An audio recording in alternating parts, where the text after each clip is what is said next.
ये 3 लिवर्स यानी कलेजी आप स्क्रीन पर देख सकते हो। इसमें से एक है हेल्दी इंसान का लिवर, दूसरा है एक शराबी इंसान का लिवर, और ये आखिरी वाला जो सबसे ज्यादा डैमेज्ड है, ये है एक नॉर्मल नॉन अल्कोहलिक इंसान का लिवर। एक बहुत बड़ा मिथ फैला हुआ है। लोगों को ऐसा लगता है कि जस्ट बिकॉज वो शराबी नहीं है या एकदम ना के बराबर ही ड्रिंक करते हैं तो उनका लिवर सेफ है, बट सच्चाई इससे कोसों दूर है। New research reveals an alarming finding in India. Liver disorders are reaching epidemic proportions in the country. 1 in every 3rd Indian is suffering from fatty liver disease. It could be any of us. 35% of our children, or 1 out of 3 children in India, are afflicted with some form of liver disease. India की top medical body AIIMS के एक report में यह सामने आया कि आज India में लगभग 40% लोगों का लिवर ऐसा दिखता है, इंक्लूडिंग उनका जिन्होंने शराब को तक हाथ नहीं लगाया है। इसे कहते हैं स्टीएटोटिस। जस्ट इमेजिन, हर 10 में से 4 लोगों के लिवर का यह हाल हो गया है। इसे जल्दी रोका नहीं गया तो यह लिवर ऐसे से ऐसा बन जाएगा जो है स्टेज 4 सिरहोसिस। देखो, 1990 से 2017 तक 195 कंट्रीज के हेल्थ रिकॉर्ड्स पर एक रिपोर्ट बनाया गया जिसमें यह पता चला कि सारी लिवर की बीमारियों के केसेस में अल्कोहल तो सिर्फ 2% केसेस के लिए ही जिम्मेदार था। लिवर एक इतना इग्नोर्ड ऑर्गन है कि कईयों को तो यह सुनकर भी शौक लगेगा कि यह अकेला ऑर्गन हमारे शरीर में 500 से भी ज्यादा वाइटल यानी इंपॉर्टेंट फंक्शंस को हैंडल करता है। ये हमारे दिमाग के बाद दूसरे नंबर पर आता है और आइडल स्टेट में पोटेंशियली दिमाग से भी ज्यादा कैलोरीज कंज्यूम कर लेता है। लिवर हमारे शरीर का वो चौकीदार है, वो साइलेंट रक्षक है जो हर दिन 24 घंटे बिना कोई रेस्ट के 1000+ लीटर्स ब्लड को फिल्टर करता है, और वो भी बिना आपको महसूस तक हुए। और इसीलिए इसकी सेहत अक्सर नजरअंदाज हो जाती है जब तक कोई सीरियस प्रॉब्लम ना हो जाए या एक साथ 100 बीमारियों का बॉम्ब ना फूटे।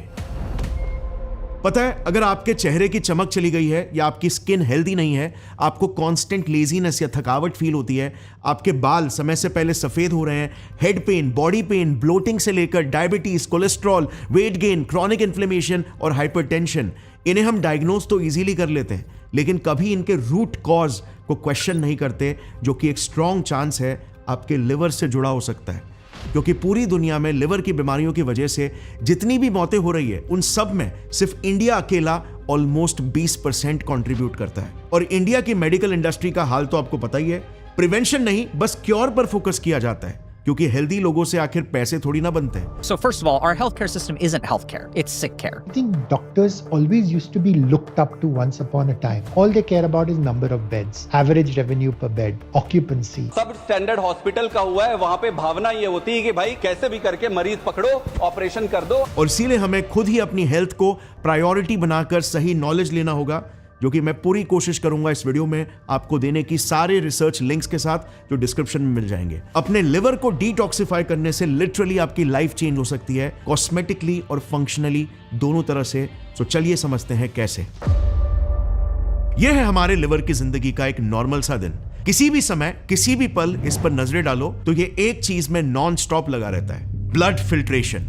On an average her minute 1 litre से भी ज्यादा ब्लड।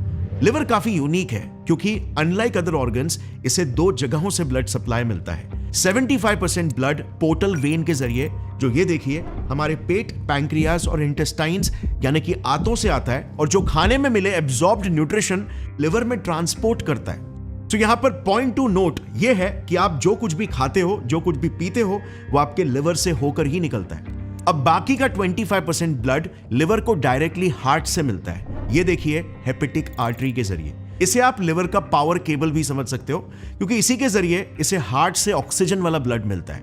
अब यहां पर पॉइंट टू नोट ये है कि आप जो भी हवा सांसों के जरिए अंदर लेते हो, उस हवा में जो भी केमिकल्स ऑक्सीजन के साथ लंग से होकर हार्ट के इसी हेपेटिक आर्टरी के जरिए लिवर में एंटर करते हैं।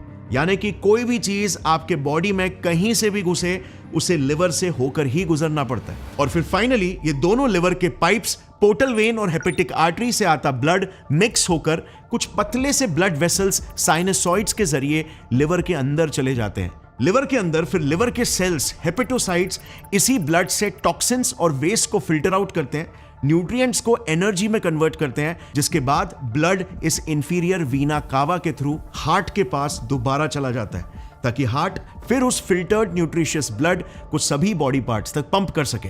Simple, right? सो फिर आखिर इतने सारे इंडियंस का लिवर एग्जैक्टली कैसे और कौन से स्टेप पर डैमेज हो रहा है, यह पहले समझना बहुत जरूरी है, क्योंकि इस बात की नॉलेज से ही हम अपने लिवर को प्रोटेक्ट और डिटॉक्सिफाई कर पाएंगे। वेल, ऑलमोस्ट सारे के सारे केसेस में लिवर को डैमेज करने के पीछे ये दो मेन किलर्स हैं। Let's start with liver killer number 1। सिपाही ही हो जा रहा है शहीद। देखो, हमने ऑलरेडी देख लिया कि कैसे हर किसी चीज को हमारे लिवर से होकर ही गुजरना पड़ता है। अब जरा आज के इंडिया के कंडीशन और हमारे लाइफस्टाइल पर नजर डालते हैं। 2023 के ग्रीन पीस इंडिया रिपोर्ट ने इंडिया की हवा में pollution, specially PM 2.5 harmful particles की मात्रा को WHO सेफ्टी लिमिट से 7 गुना ज्यादा बताया। 2024 के इंटरनेशनल एयर क्वालिटी रिपोर्ट में तो दुनिया के मोस्ट पोल्यूटेड शहरों की लिस्ट में टॉप 12 सिटीज एक के बाद एक इंडिया के थे। अब ये एक बड़ी गलतफहमी है कि एयर पोल्यूशन तो सिर्फ हमारे फेफड़ों को ही डैमेज करता है, मगर पोल्यूटेड हवा के जरिए कई सारे केमिकल्स और टॉक्सिन्स, जैसे ये सारे VOCs यानी वॉलेटाइल ऑर्गेनिक कॉम्पाउंड्स, जो ये सारे केमिकल्स हैं, फिर एरोमेटिक हाइड्रोकार्बन्स जो ये टॉक्सिन्स हैं, और ये सारे हैवी मेटल्स तक हमारे शरीर में घुस जाते हैं। याद है, जैसे हमने जाना था हेपेटिक आर्टरी के जरिए, जिन सब को प्यूरिफाई करने का लोड लिवर पर ही आता है। ये रिस्क कहीं ज्यादा बढ़ जाता है अगर आप किसी हाईवे, रोड या इंडस्ट्रियल एरिया के करीब रह रहे हो तो, या फिर कोई ऐसा काम करते हो जिसमें केमिकल एक्सपोजर है, जैसे पेंटिंग, फर्निशिंग, पॉलिशिंग एटसेट्रा। मगर सिर्फ हवा ही खराब नहीं है। इंडिया में कई सारे रिपोर्ट्स तो ये हाईलाइट करते हैं कि हमारे खानों में भी FSSAI लिमिट से कई ज्यादा मात्रा में पेस्टिसाइड्स मिल रहे हैं। 40 से 50% फ्रूट्स एंड वेजिटेबल्स में। जस्ट फॉर कॉन्टेक्स्ट बता दूं, FSSAI के 79 लैब्स में से सिर्फ 9 ही नेशनल बोर्ड द्वारा अप्रूव्ड है, और कोई भी इन खानों में से सैल्मोनेला, ई कोलाई वगैरह को डिटेक्ट ही नहीं कर सकता। 0 labs. Plus food safety inspectors का रेशियो कितना है पता है? 2.5 लाख पर इंस्पेक्टर, यानी कि एक नासिक जैसे मीडियम साइज सिटी के लिए सिर्फ एक इंस्पेक्टर, जबकि रेशियो 1 इंस्पेक्टर पर रफली 10,000 होना चाहिए। और प्लस FSSAI के टॉप हेड्स के करप्शन केसेस ले लो। इसी वजह से कानून का बड़े पैमाने पर खुलेआम वायलेशन हो रहा है, वो भी रेगुलरली। सेफ्टी लिमिट्स, पेस्टिसाइड्स और टॉक्सिन्स के बन तो जाते हैं, लेकिन इन्हें एनफोर्स कोई नहीं करता। और क्या आपको लगता है एक आम किसान को या सब्जी वाले को कस्टमर की लॉन्ग टर्म हेल्थ दिखेगी या मुनाफा दिखेगा? और इसीलिए तो 20 से 25% खानों में खुलेआम मिलावट हो रही है। दालों में टॉक्सिक डाइज जैसे मेटिनिल येलो, सुडान रेड एटसेट्रा जाता है। दूध और पनीर तो लिटरली सिंथेटिक बनाया जा रहा है फॉर्मेलिन जैसे केमिकल्स यूज करके। और मार्केट में इतनी मिलावट है कि इस पर तो पूरा का पूरा एक डिटेल वीडियो बन सकता है। अच्छा, इतने जो पेस्टिसाइड्स और केमिकल्स फसलों में यूज हो रहे हैं, ये सब एट द एंड हमारे लिवर के अलावा और कहां एब्जॉर्ब हो रहे हैं? वेल, जमीन पर। और ये है दूसरी बड़ी प्रॉब्लम, क्योंकि आज भी 85% रूरल इंडिया ग्राउंड वाटर पर ही डिपेंडेंट है अपनी जरूरतों के लिए। और इसीलिए खेतों में जो भी भारी फर्टिलाइजर्स और पेस्टिसाइड्स यूज हो रहे हैं, उन सभी केमिकल्स के अंश हमारे पानी में भी दिख रहे हैं। इंडिया के 56% डिस्ट्रिक्ट्स के पानियों में नाइट्राइट्स के लेवल्स को सेफ्टी लिमिट से कहीं ज्यादा पाया गया है, जो कि पेस्टिसाइड्स का एक रेसिड्यू है। 27 स्टेट्स के 469 डिस्ट्रिक्ट्स में फ्लोराइड कंटामिनेशन पाया गया है। इसे द फर्टिलाइजर फैलेसी कहा जाता है। और ये सारे पेस्टिसाइड्स और केमिकल्स का लोड हमारे लिवर पर ही आ रहा है। अब ये सारा जहर तो हमारे शरीर में ना चाहते हुए जा ही रहा है, बट इससे भी एक ज्यादा जहरीला जहर है जो हम अपने अंदर तो शौक से डाल रहे हैं, जो ही है हमारे लिवर का दूसरा किलर। हमने एम्स की रिपोर्ट देखी थी ना कि 40% लोगों का लिवर आज ऐसा हो गया है, और अगर रोका नहीं जाए तो जल्दी ऐसा हो जाएगा। इसे कहते हैं स्टीएटोटिस या फिर स्टेज 1 फैटी लिवर, और ये एक बड़ी लाइफस्टाइल बीमारी बन चुकी है। जरा ये रिपोर्ट देखना। हैदराबाद जैसे सिटी में 80% IT प्रोफेशनल्स को ये लाइफस्टाइल बीमारी हो रही है, जिसमें से मेजॉरिटी को कोई आइडिया ही नहीं है कि ऐसा क्यों और कैसे हो रहा है। दूसरी बात, आप कितने इंडियंस में ये पॉट बेलीज देखते होगे ना? ये एक बड़ा नेशनल एपिडेमिक बन चुका है कि पतले पतले इंडियंस को तक ये पॉट बेलीज हो रहे हैं। इसका भी एक साइलेंट कॉज हमारे लिवर का किलर नंबर 2 ही है। स्टेज 1 फैटी लिवर में यहां देखना कैसे लिवर पर एक फैट की लेयर जमने लगती है। बट जरूरी नहीं कि ये सिर्फ मोटे इंसान को ही हो, ये पतले लोगों को भी हो सकता है, बिल्कुल जैसे पतले लोगों को हाई कोलेस्ट्रॉल हो सकता है। बट ये चर्बी की लेयर प्रोग्रेस होने पर आखिर छालों में कैसे बदल जाती है? चर्बी को छालों में बदलते हुए कभी आपने देखा है? ये कैसे होता है और क्यों इसे लाइफस्टाइल बीमारी कहा जा रहा है? तो चलो इसे एकदम रूट पर जाकर समझते हैं। तो एकदम बेस से स्टार्ट करते हैं। देखो, हमारे शरीर में ना एनर्जी यानी ऊर्जा सिर्फ 3 ही जगहों पर स्टोर हो सकती है। यानी कि हमारे शरीर में सिर्फ 3 ही फ्यूल टैंक्स होते हैं। नंबर 1 लिवर, नंबर 2 मसल्स और नंबर 3 बॉडी के फैट सेल्स यानी एडिपोज टिश्यूज। अब देखो, जैसे ही आप खाना खाते हो वो आपकी आंतों में डाइजेस्ट होता है और उसमें से शुगर्स और फैट्स ब्लड में मिक्स होकर सबसे पहले लिवर में जाते हैं, राइट? अब ब्लड में शुगर की मात्रा को भाप कर आपका पैंक्रियाज एक्टिवेट हो जाता है और वो इंसुलिन हार्मोन रिलीज करता है। ये इंसुलिन एक मास्टर हार्मोन है और हमारे आज के वीडियो का एक हीरो भी, जिसका मेन काम है शुगर्स और फैट्स को सही जगह पर डायरेक्ट करना, सही फ्यूल टैंक्स की ओर डायरेक्ट करना। क्योंकि अगर शुगर और चर्बी गलत जगह पर डाइवर्ट हो जाए तो ये जहर बन जाते हैं। अब इंसुलिन अगर सही से काम कर रहा है तो वो खाने में शुगर्स और फैट्स को सबसे पहले आपके लिवर में स्टोर करवाएगा जब तक लिवर टनाटन भर ना जाए, और फिर जाकर एक्स्ट्रा एनर्जी को आपके मसल्स और फैट सेल्स में भरेगा। बट अगर इंसुलिन फंक्शनिंग में ग्लिच आ जाए तो ये सारा का सारा फैट आपके मसल्स और फैट सेल्स से चूस कर आपके लिवर और पेट के आगे वाले हिस्से में, जिसे विसरल फैट कहते हैं, वहां पर लेकर जाकर जमा कर देगा और आपको पॉट बेली और फैटी लिवर डिजीज हो जाएगी। अब जरा आज के मॉडर्न लाइफस्टाइल पर नजर डालते हैं। हैदराबाद के ही उस रिसर्च ने बताया था कि नंबर 1 आईटी एम्प्लॉयज की लाइफ बहुत ही सीडेंटरी होती है, यानी वो रोजाना 10 से 12 घंटे बैठकर काम करते हैं। और नंबर 2 वो थ्रू आउट द डे कुछ ना कुछ मंच करते रहते हैं, जैसे हाई कार्बोहाइड्रेट और सैचुरेटेड फैट्स वाले फूड्स जैसे चिप्स, फ्राइड फूड्स और शुगरी ड्रिंक्स जैसे कोक, एनर्जी ड्रिंक्स एटसेट्रा।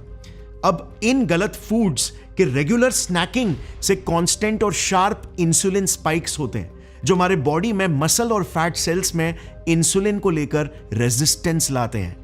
यानी कि इंसुलिन का अब मसल सेल्स और फैट सेल्स के एनर्जी स्टोरेज पर असर खत्म होने लगता है। इससे 2 डिजास्टर्स चीजें होती है। पहला, अब हमारे ये 2 फ्यूल टैंक्स मसल और फैट सेल्स फ्यूल यानी कि एनर्जी लेना ही बंद कर देते हैं, और दूसरा, इनके अंदर जो भी फ्यूल ऑलरेडी है फैट्स और शुगर्स के रूप में, वो भी लीक होने लगता है और फिर ये सारा एक्स्ट्रा शुगर और फैट आपके लिवर में स्टोर होने लग जाता है ट्राइग्लिसराइड्स के रूप में, क्योंकि ये फ्रीली आपके बॉडी में फैटी एसिड्स और शुगर्स के रूप में फ्लो हो रहा होता है और इसे अल्टीमेटली लिवर को प्रोसेस करना ही पड़ता है। इस प्रोसेस को, जहां पर आपका लिवर एक्स्ट्रा शुगर्स और फैटी एसिड से ट्राइग्लिसराइड मॉलिक्यूल्स को प्रोड्यूस कर रहा है, को नोवो लाइपोजेनेसिस कहते हैं, जो अगर प्रोग्रेसिवली होते चला गया, जो कि ये होते ही चला जाता है क्योंकि ये एक लाइफस्टाइल बीमारी है और लाइफस्टाइल तो हम चेंज करते नहीं है, तो ये टाइप 1 फैटी लिवर कॉज करता है।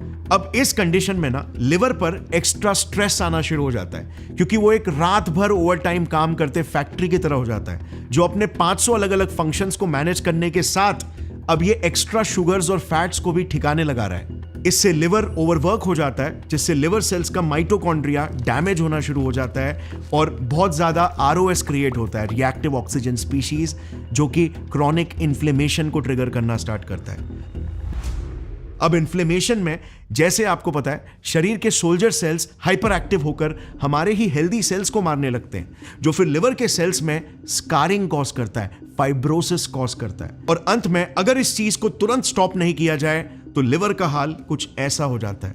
मगर पॉइंट टू नोट यहां पर यह है कि जब भी लिवर में स्ट्रेस होगा, लिवर अपना खुद का काम भी ठीक से नहीं कर पाएगा, जैसे filtering, purifying, hormone regulation etcetera, और इसीलिए आपके बॉडी में अलग अलग कॉम्प्लिकेशंस होने लगते हैं, जिनका लिवर से कोई डायरेक्ट कनेक्शन में भी ना दिखाई दे, बट रूट कॉज एक स्ट्रेस्ड ओवरवर्क्ड लिवर होगा।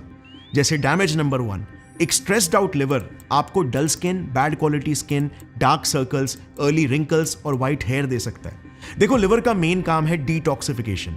अब डिटॉक्सिफिकेशन का मतलब जो भी हार्मफुल टॉक्सिन्स शरीर में एंटर कर लेते हैं, जैसे मान लो हाई AQI की वजह से अंदर पोल्यूशन सूंघ लिया या फिर खाने में कोई मिलावटी केमिकल खा लिया, तो लिवर उन टॉक्सिन्स को अपने एंजाइम्स के जरिए ब्रेक डाउन करके बॉडी के बाहर एक्सक्रीट करवा देता है। सो फिल्ट्रेशन का मतलब मेटाबॉलिज्म ऑफ टॉक्सिन्स। मगर अगर लिवर स्ट्रेस्ड आउट है तो यही टॉक्सिन्स आधे अधूरे ब्रेक डाउन होकर उल्टा और ज्यादा टॉक्सिक बाय प्रोडक्ट्स बन जाते हैं। इन्हें हम ROS यानी रिएक्टिव ऑक्सीजन स्पीशीज कहते हैं। ये बेसिकली सुइसाइड बॉम्बर्स की तरह होते हैं जो आपके स्किन पे, आपके ब्लड में, आपके हेयर के मेलानोसाइट्स में, जो कि बालों को काला रंग देते हैं, हर जगह पर जाकर चिपकने लगते हैं और उन पर ब्लास्ट हो जाते हैं और उनकी एजिंग को एक्सेलरेट करते हैं। इसे ऐसे समझो कि अगर आपके गाड़ी का इंजन ही खराब है, जैसे हमारे केस में लिवर, तो अंदर पेट्रोल डालने पर काला धुआं ही बाहर निकलेगा जो पोल्यूशन और डैमेज कॉज करेगा। यही ROS हमारे शरीर के अंदर पोल्यूशन और डैमेज कॉज करता है। सेकेंडली, लिवर ग्लूटाथायोन नाम का एक मास्टर एंटीऑक्सीडेंट भी प्रोड्यूस करता है जो इसी पोल्यूशन को यानी कि फ्री रेडिकल्स को as a second layer defence break down करता है। लेकिन अगर लिवर कॉम्प्रोमाइज्ड है तो यही ग्लूटाथायोन ना के बराबर ही प्रोड्यूस होगा और रिएक्टिव ऑक्सीजन स्पीशीज को कोई नहीं रोक पाएगा। और इसीलिए आपने देखा होगा जो लोग अक्सर स्मोकिंग करते हैं या अल्कोहल पीते हैं या पोल्यूशन में घूमते हैं, उनकी स्किन समय से पहले डल और बूढ़ी दिखने लगती है। डैमेज नंबर 2, एक कॉम्प्रोमाइज लिवर कोलेस्ट्रॉल को बढ़ाकर दिल की बीमारियों का रिस्क सीधा डबल कर देता है। क्या आपको पता है लिवर इकलौता ऐसा ऑर्गन है जो हमारे शरीर का 80 से 90% कोलेस्ट्रॉल प्रोड्यूस करता है और बाकी का हमें फूड से मिलता है। अगर लिवर कॉम्प्रोमाइज की वजह से कोलेस्ट्रॉल के लेवल्स बढ़ गए तो ये हार्ट में जगह जगह पर ब्लॉकेजेस कॉज करते हैं। डैमेज नंबर 3, लिवर बाइल नाम का एक yellow green digestive liquid produce करता है जो फैट्स को डाइजेस्ट करने में जरूरी है। बाइल ब्लड से एक्स्ट्रा कोलेस्ट्रॉल को भी साफ करता है और साथ ही टॉक्सिन्स को भी निकालकर ब्लड को प्यूरिफाई करता है। यही बाइल का प्रोडक्शन अगर अफेक्ट हुआ तो अगेन कोलेस्ट्रॉल बढ़ने लगेगा, फैट्स डाइजेस्ट नहीं होंगे और ब्लड में इंप्योरिटीज खुलेआम घूमेंगे और सेल्स और ऑर्गन्स को डिस्ट्रॉय करेंगे। बिलीरुबिन एक टॉक्सिन है जो बॉडी में प्रोड्यूस होता है जब ओल्ड रेड ब्लड सेल्स मरते हैं। बाइल इसी बिलीरुबिन के लेवल्स को भी मैनेज करता है, वरना अगर बिलीरुबिन की मात्रा शरीर में बढ़ गई तो eyes, skin, urine dark yellow हो जाएगी, जिस कंडीशन को जॉइंडिस कहते हैं। डैमेज नंबर 4, वीक लिवर का सीधा लिंक है हाइपरटेंशन यानी कि हाई ब्लड प्रेशर और एंडोथेलियल डैमेज से, यानी कि ब्लड वेसल्स का अंदर से ही डैमेज होना और उनमें क्रैक्स आ जाना। ये बॉडी में क्रॉनिक इन्फ्लेमेशंस कॉज करता है। डैमेज नंबर 5, अगर आप बहुत ही जल्द थक जाते हो या वेट तेजी से बढ़ जाता है या घट जाता है तो ये थायराइड की प्रॉब्लम की निशानी है जो कि लिवर से भी लिंक्ड हो सकता है। हमारा थायराइड ग्लैंड थायराइड हार्मोन जरूर प्रोड्यूस करता है, मगर ये 90% इनएक्टिव वर्जन T4 यानी थायरोक्सिन होता है जो लिवर और किडनीज में मेजरली जाकर वहां पर एक्टिवेट होता है, यानी कि एक्टिव फॉर्म में कन्वर्ट होता है, जो कि T3 है, ट्राइयोडोथायरोनाइन। 2020 के एक रिसर्च ने बताया, जैसे आप टेबल में भी देख सकते हो, कि लिवर डिजीज पेशेंट्स में फ्री थायराइड हार्मोन की क्वांटिटी लो हो जाती है, जिससे थायराइड रिलेटेड कॉम्प्लिकेशंस देखने मिलते हैं। ये सब तो सिर्फ कुछ ही कॉम्प्लिकेशंस है जो हमने डिस्कस किए। ऐसे अनगिनत कॉम्प्लिकेशंस हो सकते हैं जो कि लिवर के 500 प्लस फंक्शन से जुड़े हैं। मगर आपके दिमाग में अब डेफिनेटली ये सवाल आ रहा होगा कि पता कैसे लगाया जा सकता है कि हमारे लिवर की हेल्थ कैसी है, क्या वो अच्छी है या फिर वो खराब हो रही है? कौन से टेस्ट है जो इफेक्टिवली हमारे लिवर की प्रॉपर हेल्थ को बता सकते हैं? तो देखो, सबसे बेसिक टेस्ट होता है लिवर का ब्लड टेस्ट, जो लगभग 70% एक्यूरेसी से बता सकता है कि लिवर नॉर्मल है कि नहीं। एक बेसिक सा ब्लड टेस्ट जिसमें लिवर के भी बायोमार्कर्स इंक्लूडेड है, जैसे ALT, AST और ये सारे मार्कर्स जो लिवर पर स्ट्रेस दर्शाते हैं। मगर ये टेस्ट फैटी लिवर और फैटी लिवर के स्टेजेस के बारे में इतना एक्यूरेटली नहीं बताता। उसके लिए आपको अल्ट्रासाउंड टेस्ट करवाने होते हैं, जिसमें फाइब्रोस्कैन सबसे ज्यादा एक्यूरेट है, 90 से 95% एक्यूरेसी के साथ। ये टेस्ट एग्जैक्टली फैटी लिवर का स्टेज बता सकता है और ये भी बता सकता है कि लिवर में स्कार टिश्यूज या फिर फाइब्रोसिस तो होना स्टार्ट नहीं हो गए। बेसिकली ये लिवर का पूरा स्ट्रक्चरल एनालिसिस कर सकता है। ये दोनों टेस्ट काफी होने चाहिए आपको अपने लिवर के बारे में एक डिटेल्ड आइडिया देने के लिए। और नॉर्मल से ब्लड टेस्ट में बिलीरुबिन की भी मात्रा आपके ब्लड में पता चल जाती है, जो कि एक्सीड नहीं होनी चाहिए। वो भी आपके लिवर के हेल्थ के बारे में बता सकता है। अब फ्रेंड्स, जैसे कि आपने वीडियो में पहले देखा, हम चारों ओर से टॉक्सिन से घिरे हुए हैं और इसी वजह से हमें लिवर प्रोटेक्शन को एक बड़ी प्रायोरिटी बनानी ही चाहिए, जो कि एक्चुअली में इतना मुश्किल नहीं है। बस आपको कुछ प्रोएक्टिव बदलाव लाने होंगे। मैं आपको ऐसे पावरफुल और इफेक्टिव डिटॉक्सिफिकेशन टेक्निक्स बताऊंगा जो 100% रिसर्च बैक्ड है।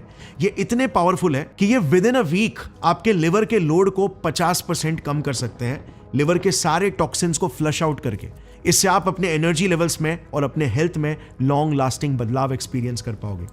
तो देखो, लिवर की बेस्ट बात क्या है पता है? लिवर इकलौता ऐसा ऑर्गन है जिसे अगर 70% भी काट दिया जाए ना, तो वो दोबारा से रीजनरेट हो जाएगा। इतनी चमत्कारी इसकी हीलिंग पावर है। और आपके शरीर में एग्जैक्टली एक ऐसी ही चमत्कारी हीलिंग पावर है। एक ऐसा बटन है जिसे अगर आपने दबा दिया तो बॉडी में डिटॉक्सिफिकेशन और हीलिंग चालू हो जाता है। इस बटन का नाम है ऑटोफेजी।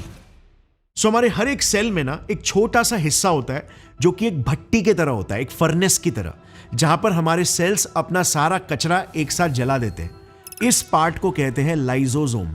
अब ऑटोफेजी शब्द में ऑटो का मतलब होता है खुद को और फेजी का मतलब है खाना, यानी कि खुद को ही खाना। इसमें सेल्स अपने अंदर के टॉक्सिन्स, वेस्ट और फैट्स को एक बड़े से पैकेट में भर के, जिसे ऑटोफेजिसोम कहते हैं, को लाइसोसोम्स में जलाने के लिए भेज देते हैं, जहां पर उन्हें या तो डिस्ट्रॉय कर दिया जाता है या फिर रिसाइकल कर दिया जाता है। अब सैकड़ों रिसर्चर्स के हिसाब से यही ऑटोफेजी लिवर डिटॉक्सिफिकेशन का रामबाण इलाज है। जैसे ये देखना, चाहे टॉक्सिन्स का एलिमिनेशन हो, फैट का क्लियरेंस हो या इवन फॉल्टी माइटोकॉन्ड्रिया को एलिमिनेट करना हो, ऑटोफेजी हर प्रकार का डिटॉक्सिफिकेशन करता है। Interesting right? सो ऑटोफेजी का बटन आखिर दबाया कैसे जाता है? वेल, इसका एक ही जवाब है, बॉडी को कंट्रोल्ड स्ट्रेस देना, स्ट्रेस का ट्रिगर देना। अब इसके कुछ लिमिटेड पावरफुल तरीके हैं जिन्हें हम डिस्कस करेंगे, starting with one of the most powerful one, जो है fasting for at least 15 to 18 hours. Fasting में बेसिकली लिवर अपना सारा ग्लाइकोजन यूज कर लेता है और मजबूरन फैट सोर्सेस को एनर्जी के तौर पर यूज करना स्टार्ट कर देता है। लिवर सेल्स में एक स्ट्रेस रिलेटेड ऑटोफेजी का पाथवे, जो कि AMP के पाथवे है, वो भी ट्रिगर हो जाता है, जो डिटॉक्सिफिकेशन का प्रोसेस शुरू कर देता है। नंबर 2, रेगुलर एक्सरसाइज का स्ट्रेस भी बहुत ही स्ट्रांगली लिंक्ड है ऑटोफेजी के साथ। अच्छा, फास्टिंग और ऑटोफेजी दोनों इंसुलिन सेंसिटिविटी को भी नॉर्मलाइज करते हैं, जिससे डिटॉक्स के साथ फैटी लिवर रिवर्स और साथ में वेट मैनेजमेंट भी होता है, क्योंकि ओबेसिटी काफी स्ट्रांगली लिंक्ड है फैटी लिवर डिजीजेस के साथ। अब इंटरेस्टिंग चीज ये है कि कार्डियो एक्सरसाइजेस तो अच्छे हैं ही, बट मसल बिल्डिंग एक्सरसाइजेस भी एक्सट्रीमली पावरफुल है लिवर से स्ट्रेस निकालने के लिए। जितना ज्यादा आपका मसल मास होगा उतना अच्छा, क्योंकि याद है मसल्स खुद ग्लूकोज को स्टोर करते हैं और उन्हें फैट्स के रूप में लिवर में स्टोर करने से रोकते हैं। सो इसे अगर एक प्रैक्टिकल रूटीन बनाना हो तो बेसिक सा रूटीन कुछ ऐसा दिखेगा। Early morning 8 AM 1 hour cardio plus weight training exercise at least 4 to 5 days a week। फिर आपने सुबह के 10 बजे ब्रेकफास्ट कर लिया, जिसमें एक medium carb high protein diet preferable है। बेसिकली कार्बोहाइड्रेट्स को 150 से 200 ग्राम्स तक लिमिट करना है आपको थ्रू आउट द डे, और शुगर्स को स्पेशली सिर्फ 20 से 25 ग्राम तक। इसका ट्रैकिंग करना स्टार्ट कर दो और आप सरप्राइज हो जाओगे हम इंडियंस अनजाने में खानों में कितना ज्यादा कार्बोहाइड्रेट्स खा लेते हैं। ट्रैकिंग इज द की, क्योंकि हमारा बॉडी हाई कार्ब डाइट्स के लिए बना ही नहीं है। अब अगर लेट्स से आपको स्ट्रॉन्ग डिटॉक्स के साथ वेट लॉस भी करना है, तो कुछ समय के लिए आप कीटोजेनिक डाइट को भी फॉलो कर सकते हो, सिर्फ टेम्पररीली, हाँ, क्योंकि ये सस्टेनेबल नहीं है। मगर पेलियो या Mediterranean diet format with limited sugar and carbs हमारा आइडियल डाइट है। इस पर मैंने एक डिटेल वीडियो ऑलरेडी बनाया है कि हम इंसानों को प्रकृति ने एक्चुअली में क्या खाने के लिए बनाया है, वो सारे फूड्स आपके लिवर के लिए हेल्दी होंगे। उस वीडियो का लिंक यहां पे मिल जाएगा, जो आप इस वीडियो के बाद देख सकते हो। अब थ्रू आउट द डे आप healthy, nutritious, unprocessed, very important, unprocessed और मॉडरेट कैलोरी वाले फूड्स खाओगे, मगर डिनर को जितना जल्दी हो सके उतना आपको करना है। अगर 7 बजे लेट्स से आप डिनर कर लोगे तो सुबह के 10 बजे तक ऑटोमेटिकली आपका 15 घंटे का फास्टिंग हो जाएगा। ये वेट लॉस और डिटॉक्स दोनों के लिए सुपर पावरफुल होगा। अच्छा, अब आप अपने डाइट में और अपने ईटिंग हैबिट्स में कुछ सिंपल से एडिशंस कर सकते हो। जैसे सबसे पहले तो आप अपने खाने का ग्लाइसेमिक इंडेक्स देखना स्टार्ट कर दो, यानी कि वो खाना कितना जल्दी ब्लड शुगर को स्पाइक कर देता है। तो जो कॉम्प्लेक्स कार्बोहाइड्रेट्स होते हैं, अपने कार्बोहाइड्रेट सोर्स के लिए इन्हीं कॉम्प्लेक्स कार्बोहाइड्रेट्स को चुनो। और जब भी आप कभी हाई शुगर या हाई कार्बोहाइड्रेट मील खाते हो तो उसके साथ always try to have some fibre, जैसे कि सैलेड हो गया, क्योंकि ये आपके ब्लड शुगर को हमेशा स्टेबल रखेगा, स्पाइक्स क्रिएट नहीं करेगा, विच कॉजेज इंसुलिन सेंसिटिविटी। इसी के साथ हमें बेफिजूल के snackings, specially high sugar content वाले स्नैक्स को रोकना चाहिए और वेट मैनेजमेंट पर भी फोकस करना है। अब कुछ स्पेशल न्यूट्रिएंट्स हैं जो लिवर को प्रोटेक्ट और डिटॉक्सिफाई करने में एक्सट्रीमली पावरफुल है अकॉर्डिंग टू रिसर्चर्स। ये लिवर की ढाल बनेंगे। 2 मैं आपको रेकमेंड करूंगा। नंबर 1 NAC, N-acetyl cysteine, और नंबर 2 टुटका प्लस मिल्क थिसल का कोई भी सप्लीमेंट, ये दोनों मिलाकर लिवर को 60 से 80% प्रोटेक्शन दे सकते हैं। क्योंकि याद है, लिवर का सबसे बड़ा दुश्मन ROS यानी रिएक्टिव ऑक्सीजन स्पीशीज है, जो कॉन्स्टेंटली पोल्यूशन और बैड डाइट लाइफस्टाइल से डैमेज कर रहा है। NAC ग्लूटाथायोन का एक प्रीकर्सर है और एक सुपर एंटीऑक्सीडेंट है जो इसी ROS से स्पेशली लिवर और किडनीज को प्रोटेक्ट करता है। और टुडका यानी कि टोरोसो डीऑक्सीकोलिक एसिड एक बाइल एसिड है जो अगेन लिवर का लोड कम करता है। ट्रांसडर्मल ग्लूटाथायोन भी इफेक्टिव हो सकता है, बट वो थोड़ा एक्सपेंसिव होता है। कर्क्यूमिन जो हल्दी में होता है और ग्रीन टी में EGCG यानी एपिगैलोकैटेचिन गैलेट, ये कई रिसर्चर्स के अनुसार ये भी एक्सट्रीमली पावरफुल प्रोटेक्टेंट है क्योंकि ये पावरफुल एंटीऑक्सीडेंट्स है, बट इन्हें सही मात्रा में लेना जरूरी है, एटलीस्ट 500 to 750 मिलीग्राम्स। और कर्क्यूमिन स्पेसिफिकली इजीली एब्जॉर्ब नहीं होता और इसीलिए ज्यादा हल्दी खाने से जरूरी नहीं है कि आपको कर्क्यूमिन मिले। इसे बायोपेरिन के साथ यूजुअली लिया जाता है जो कि उसके एब्जॉर्प्शन को 10x बढ़ा देता है। ये सप्लीमेंट्स के फॉर्म में इजीली मिल जाता है। बर्बरीन भी एक ऐसा ही पावरफुल सप्लीमेंट है जो इंसुलिन सेंसिटिविटी को भी बढ़ाता है और AMP के पाथवे के जरिए ऑटोफेजी को भी ट्रिगर करता है। ये सारे पावरफुल एंटी इंफ्लेमेटरी एंटीऑक्सीडेंट्स हैं और ये आपके लिवर को तो स्ट्रॉन्ग प्रोटेक्शन देंगे ही, बट साथ ही आपके ओवरऑल हेल्थ को भी एनहांस करेंगे। अगर आपका बजट कम है तो हिमालय का लिव 52 भी एक डिसेंट ऑप्शन है। मैं सारे सप्लीमेंट्स के लिंक्स आपको स्क्रीन पर दे दूंगा और नीचे डिस्क्रिप्शन में भी उनके आइडियल क्वांटिटी के साथ। मैं खुद ये सारे सप्लीमेंट्स लेता हूं और पर्सनली मुझे लिवर प्रोटेक्शन के साथ और भी कई बेनिफिट्स मिले हैं, जैसे for example inflammation reduction, mental clarity हो गया या फिर हाई एनर्जी लेवल्स एटसेट्रा। मगर it always has to be accompanied by lifestyle, diet change and also proper rest. अच्छा, अब फाइनली अगर आप किसी हाईवे के सामने रहते हो या फिर एक पोल्यूटेड सिटी में रहते हो तो आपको एक एयर प्यूरिफायर में बिल्कुल इन्वेस्ट करना चाहिए, क्योंकि एयर पोल्यूशन आपके बॉडी पर बहुत ज्यादा स्ट्रेस क्रिएट कर ही रहा है। या फिर आप अगर पोल्यूशन में बहुत ट्रैवल करते हो तो N95 मास्क आपको बहुत काम में आएंगे। मैंने भी पर्सनली बस 2-3 महीने पहले एक एयर प्यूरिफायर परचेज किया और उससे ओवरऑल मतलब हवा ही एकदम लाइट फील होती है। So it's definitely one of the best investment that you can make. अब डाइट लाइफस्टाइल वाइज हम इंसान एग्जैक्टली क्या खाने के लिए बने और कैसे जीने के लिए बने। जब हम जंगलों में छोटे छोटे कबीलों में रहा करते थे उस समय हमारा डाइट क्या हुआ करता था, ये अगर आपको डिटेल में जानना है तो यहां पर इस वीडियो पर क्लिक करके आप वो देख सकते हो। इस वीडियो के बाद आपको कभी भी डाइट को लेकर कोई कंफ्यूजन नहीं होगा, क्योंकि डाइट को लेकर 100 एक्सपर्ट 100 राय देते हैं, मगर इतिहास और साइंस कभी भी झूठ नहीं बोलता। और अगर फाइनली आपको यह जानना है कि प्रोसेस्ड फूड्स में क्या क्या खतरनाक इंग्रेडिएंट्स होते हैं जिससे आपको बच के रहना है, जो आपके लिवर को डैमेज कर रहे हैं, जो प्रोसेस्ड शुगर्स है या फिर प्रोसेस्ड इंग्रेडिएंट्स जिनके नामों को घुमा फिराकर न्यूट्रिशन लेबल में डाला जाता है, तो यहां पर आप क्लिक कर सकते हो। So stay fit and healthy, friends. Jai Hind.